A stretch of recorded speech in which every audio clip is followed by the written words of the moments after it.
Bonsoir mes amis. L'atelier Chappé-le-Normand, si agréable, n'était pas tellement propice aux études d'architecture qui commençaient sérieusement à me peser. Dans ma hâte à vouloir terminer au plus vite, je suis allé m'inscrire à UP2, Unité pédagogique numéro 2. Après mai 68, l'école des beaux-arts avait éclaté en unité dite pédagogique. Il ne restait plus grand-chose de la fraternité des ateliers avec leur patron. À présent, on avait des enseignants. C'était devenu très scolaire, besogneux, petit. Dans cette UP, j'ai retrouvé d'anciennes connaissances, sans qu'on se soit concerté, de chez Zavaroni et aussi du lycée technique Vauban de Courbevoie. À quelques-uns de ses copains, nous avons formé une équipe de travail. C'était très à la mode de travailler en équipe après 68. Mais à mon avis, c'est un non-sens pour un architecte. Un architecte est celui qui décide. À plusieurs, les responsabilités s'estompent derrière non pas le plus doué, mais celui qui a la plus grande gueule. Sans parler des tirs au flanc qui se déchargent de leur part de travail sur les autres. Malgré tout, nous avons réussi à créer quelques projets ensemble qui ne manquaient pas d'allure. À cette époque, nous ne devions pas nous contenter de dessiner des plans, on devait aussi créer le programme à proposer aux promoteurs civils ou institutionnels. Bien que je me rendais compte que la réalité de l'architecture que j'avais découvert en travaillant dans de nombreuses agences ne me convenait pas, je décidai de terminer quand même mes études. 30 mars 1971, 15 heures. Je passe enfin devant le jury du diplôme d'architecte. Il y a une dizaine de juges, architectes, ingénieurs, sociologues, c'était très intimidant.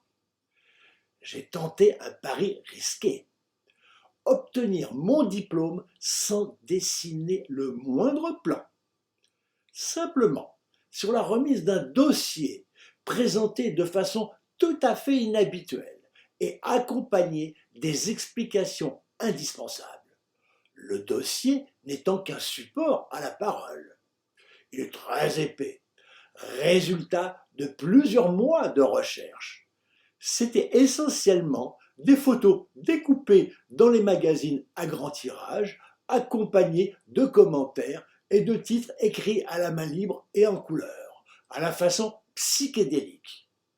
On était loin des caractères classiques qui étaient de rigueur il y a peu de temps. 68 était passé par là. On pouvait se permettre ce qui était impensable avant.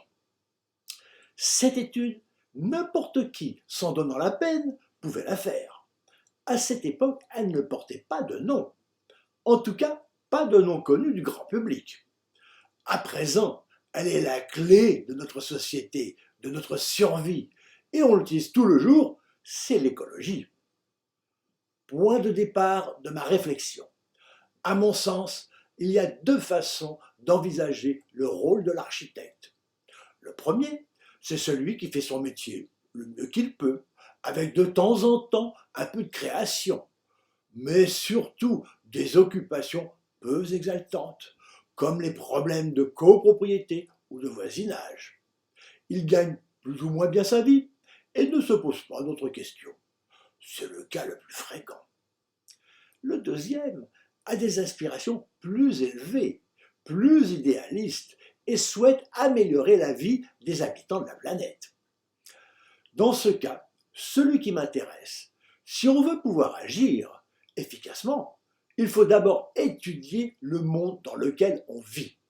Il faut aussi pouvoir agir au niveau de l'urbanisme d'un quartier important au minimum et prévoir, d'après ce que les diverses études laissent entrevoir, ce que pourrait être la vie dans 30 à 50 ans.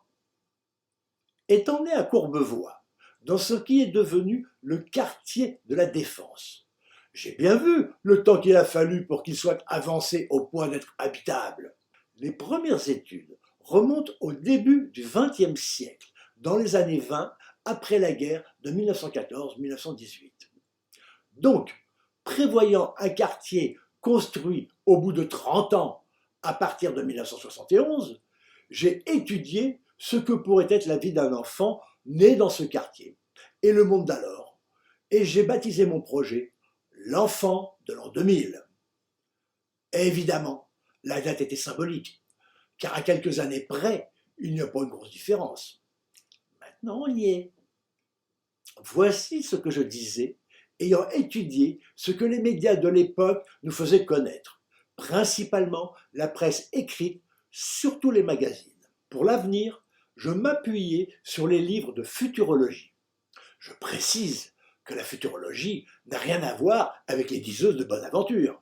C'est une discipline très sérieuse qui essaye de dégager les tendances à venir pour aider les industriels ou les hommes politiques dans leurs choix à long terme.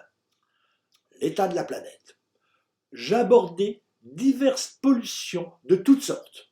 Les eaux contaminées, la raréfaction de l'eau douce et du pétrole, la déforestation, la disparition des espèces animales et végétales, le risque nucléaire, la surpopulation galopante qu'on avait baptisée la bombe des naissances, la faim dans le monde, les voitures envahissantes, l'air irrespirable des villes, etc. Comme quoi, tout ce dont on parle actuellement était connu depuis longtemps. Mais pas grand monde y prêtait attention. Si on parlait des risques à venir, on nous rétorquait « c'est la peur de l'an 2000 qui réapparaît avec un haussement d'épaule de quelqu'un repu et satisfait de son sort ». Le même qu'on retrouvait quelques années après, commençant à s'inquiéter sérieusement. Le quartier. Une transformation radicale impliquait des modifications en profondeur dans plusieurs directions simultanément. Technique, on pouvait supposer des constructions très différentes si certaines technologies à l'étude aboutissaient. Juridique, il était envisagé de construire du privé sur de l'institutionnel. Sociétal, je proposais la suppression des écoles. Le quartier devait être comme un îlot protégé, sans voiture, les axes de circulation étant soit autour, soit souterrains. Les constructions devaient se faire sur la périphérie, dans des formes de collines variées. Les appartements privés recouvrant les bâtiments publics ou commerciaux enterrés.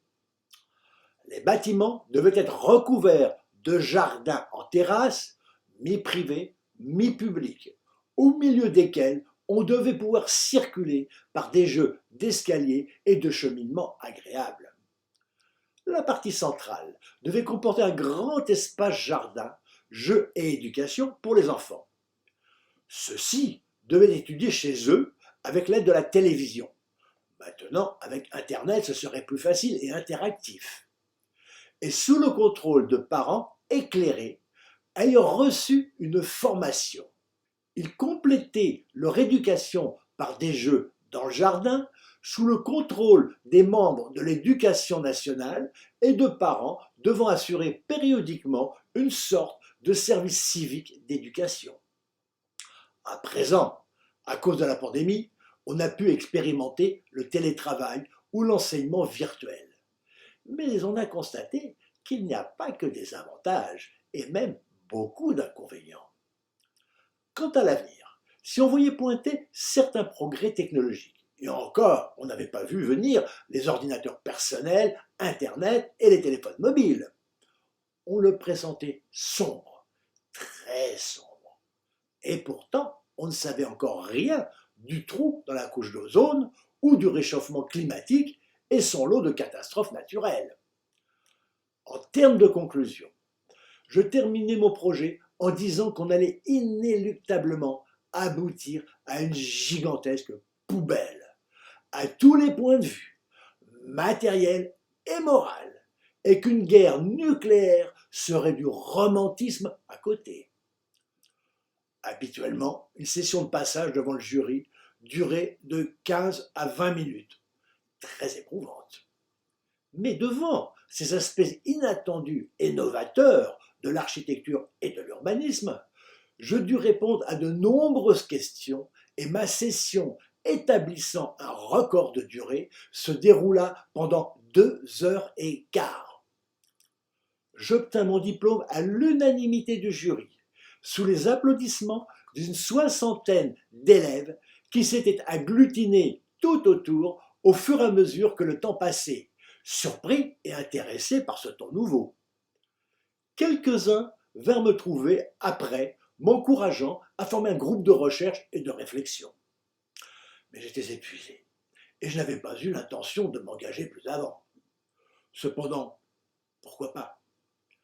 Prudent, je leur demandai de porter sur le papier leurs réflexions sur ce sujet pour qu'on ait des bases de travail.